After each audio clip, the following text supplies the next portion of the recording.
because this is my wife. I want to sleep next to my wife. We only have one Your Honor, tent. I wake up the next morning, I'm against the side and she's in the middle between us.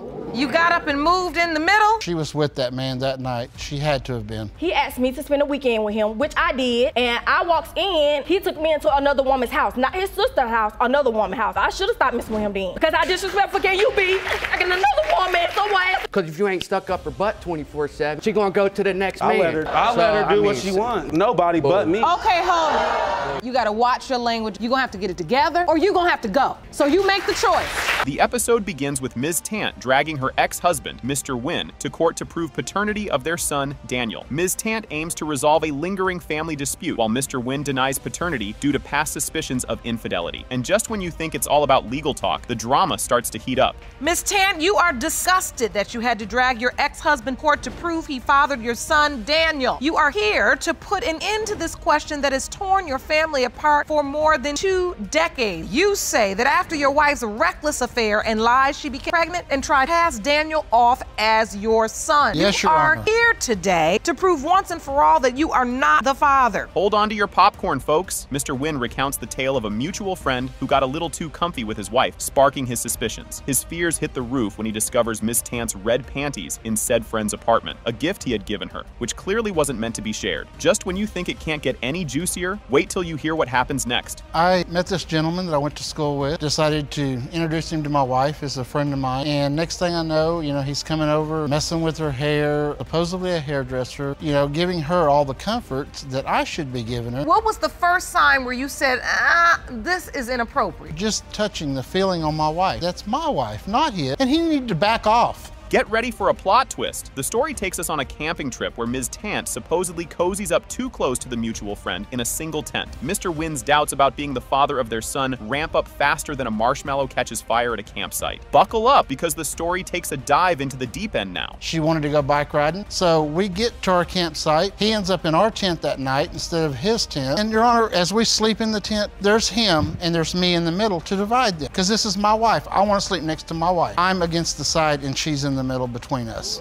You got up and moved in the middle? She was with that man that night. She had to have been. You won't see this one coming. Mr. Wynn spills the tea on his multiple confrontations over Ms. Tant's supposed affairs, which culminate dramatically with her exiting their home wrapped in nothing but a sheet. As Ms. Tant fesses up to the fling, the emotional roller coaster is about to hit a loop-de-loop. And she had been seen going in his room, shutting the door, and coming back hours later out of his room. So I come home early, and same thing. Found that she was not in our apartment, knocked on the door, didn't get an answer, made a statement that, I was gonna kick the door in if they didn't open the door. And when she did open the door, she was dressed in nothing but a sheet wrapped around her. No clothing. You opened the door in a sheet? Yes, I did. That was also the day that I left him. Just when you thought it was safe to go back in the water, Ms. Tant drops a bombshell about her pregnancy discovered weeks after her rendezvous. But Mr. Wynn only gets the memo years later. He shares his turmoil over missing the early daddy years and the nagging doubts about his son's paternity. Strap in, as the legal drama up next is a doozy. How soon after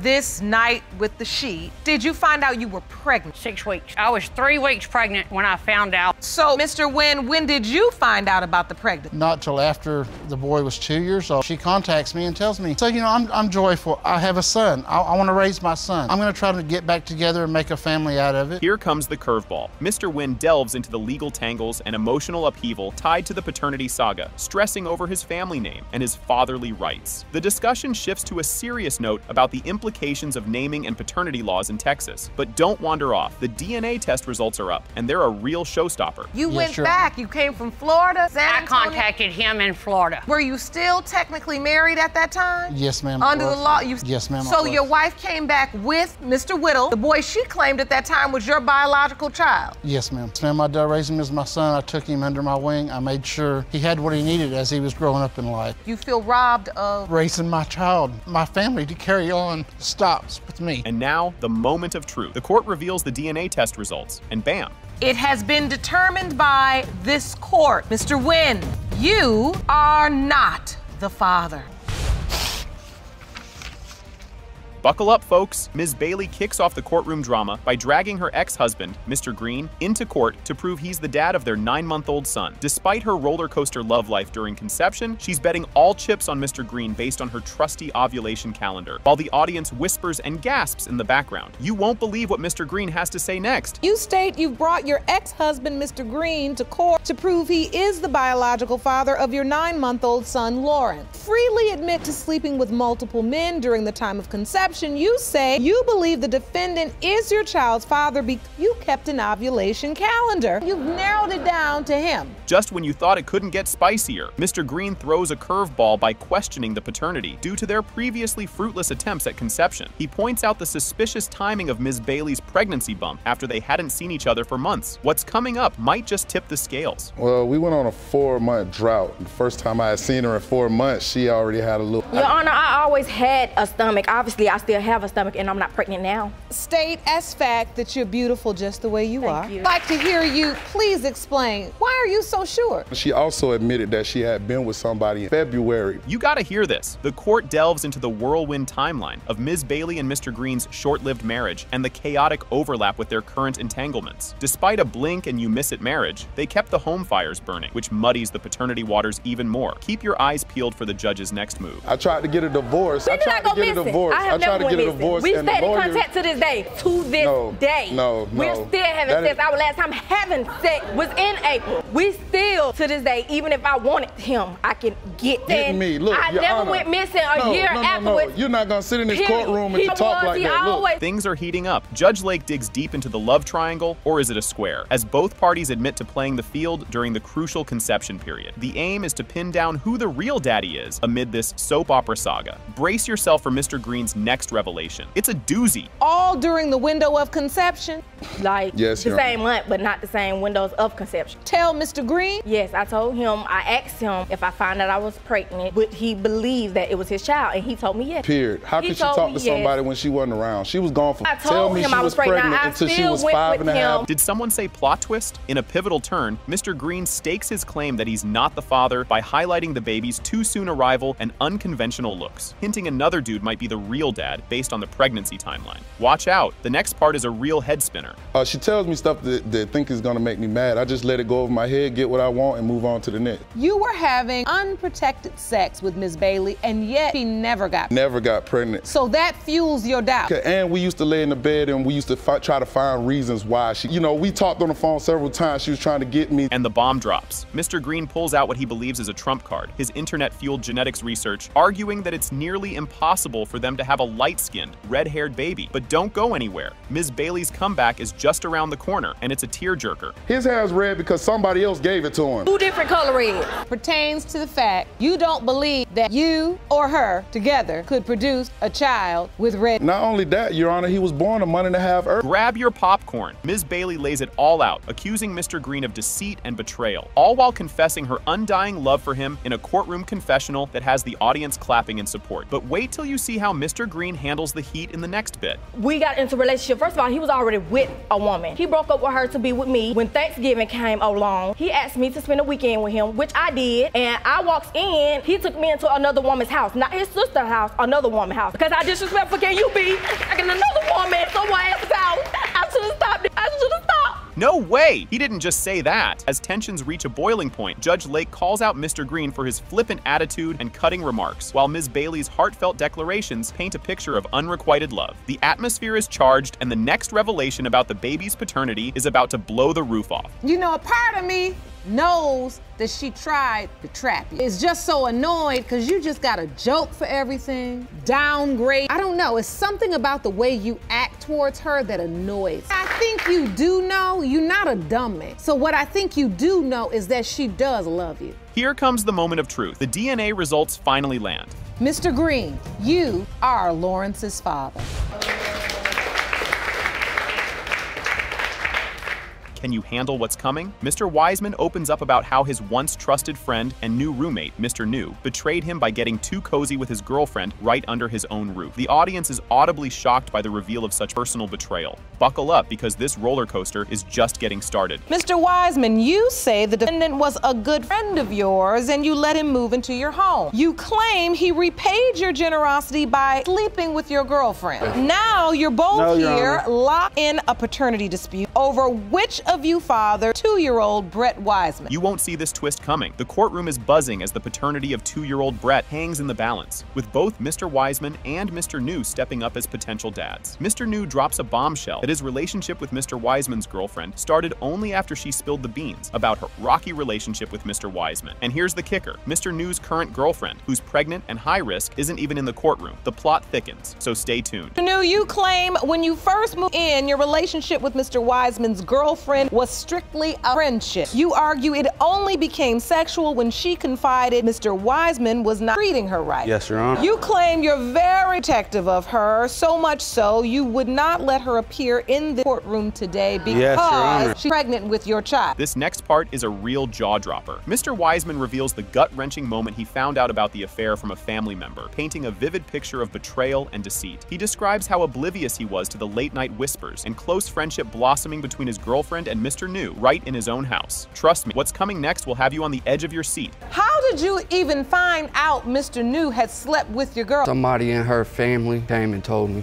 What did that person We told him tell ourselves, Your Honor, once we started back What did together. that person Pretty much told me like, can't see it, because I mean, it was just, you know, they was too close of becoming too close of friends, and they finally told me like, look, we know for a fact they've been doing stuff together. Things are about to get spicy. The tension reaches a boiling point as Judge Lake puts Mr. New in his place for his choice of words in the courtroom. The judge's call for decorum is met with cheers from the audience, praising her stern approach to keeping things civil. Grab your popcorn, because the drama is about to escalate. Because if you ain't stuck up her butt 24/7, she gonna go to the next man. I'll let her do what she wants. Yeah, she don't, nobody but me. Okay, hold on. Mr. New, you gotta watch your language. You're gonna have to get it together or you're gonna have to go. So you make the choice.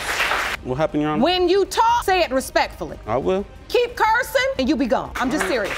I'm not gonna tolerate it. You think it couldn't get more tangled? Think again. The courtroom is thrown for another loop as it's revealed that Mr. Wiseman and Ms. Duncan already share another child, and yet she's now engaged to Mr. New and expecting his child. The audience can hardly keep up with the complicated web of relationships and lies. Fasten your seatbelts. This emotional ride is far from over. So you supported her throughout the pregnancy? Yeah, I was there. Only for the pregnancy. He was there throughout the pregnancy and when I had him. She had broke up with him, and then we started talking again. He cries about everything. She don't break up with you. Bro, she just plays both parts. Me there and him there. That's all she does. I know what happened. Yeah, and he was just a friend. I'm there every day now. Okay, no, you ain't. Yeah, I am. What you do? That's why my kids call me daddy. Because they're your kids, bro. Get ready for the bombshell of the day. As the tension mounts, the paternity test results are finally revealed. It has been determined that the biological father is Mr. Wiseman.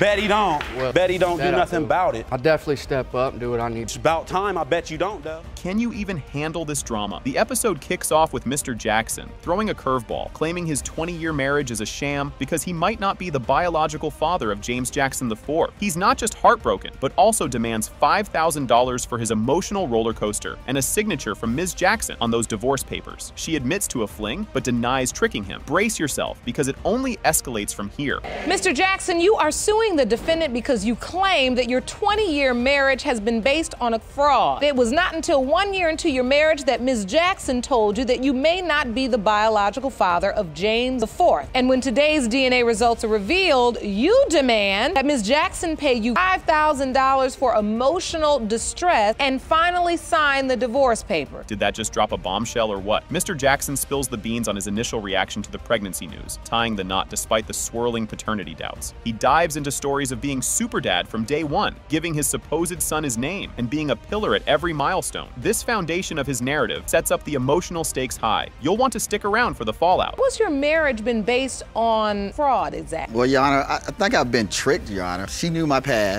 and she knew that once she told me that she was pregnant, that I wanted a father in my son's life, like I didn't have a father in my life. But once she told me that, we got married in December, a few months after she got pregnant. Come up a year into the marriage, and I find out my child. You stepped up to the plate and married her? Yes, ma'am. How's that for a plot twist? As the court probes the murky timeline of the pregnancy, Ms. Jackson drops a bomb. There's an 80% chance another dude could be the father. The tension in the courtroom thickens, with Mr. Jackson's suspicion reaching a boiling point. Get ready, because the next turn in this saga is a doozy. What made you just decide to marry her instantly like that, within a couple of months? Well, when she told me she was pregnant, I think the right thing to do, because I didn't have a father in my life, I was going to be a father in my son's life.